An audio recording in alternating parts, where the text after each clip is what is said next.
l'atelier de sensibilisation-formation à la concertation avec les vivants que vous avez proposé aux responsables des BUPA d'arrondissement.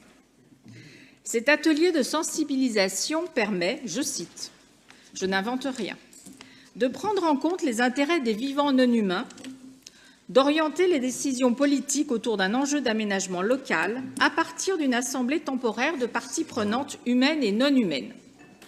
Et d'ailleurs, dans le déroulé de l'atelier, après un temps de mise en récit, les agents, évidemment, .E.S, étaient invités E.S à entrer dans le dialogue interespèces au travers d'un jeu de rôle. Les membres de cette association chargée de la formation interpellent. Le premier membre est Boulot Pleureur, qui fait partie de l'association, car son dernier élagage fut brutal, et depuis... Non, écoute, Boulot est encore plus pleureur. Il compte sur l'association pour faire passer des messages de paix aux humains. Le coquelicot, fleur fragilisée par les pesticides, est le deuxième adhérent de l'association. Puis vient Jardin Mousse et Mycélium, ou Ours, parce qu'il faut que ça soit genré quand même à un moment, hein, qui a le poil brun et le caractère bien trempé.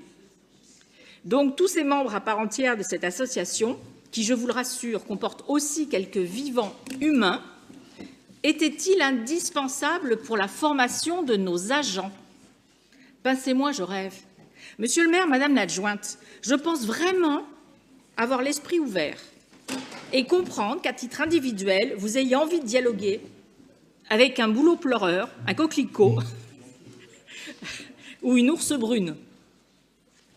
Mais qu'en revanche, sous prétexte que vous estimez que la ville n'a pas de problème d'argent, pour le BUPA, vous dépensiez sans compter en AMO, en investissement supplémentaire, comme je l'ai indiqué au début de mon intervention, et auprès de cette association pour la formation de nos agents, ce n'est clairement pas possible. Je vous remercie.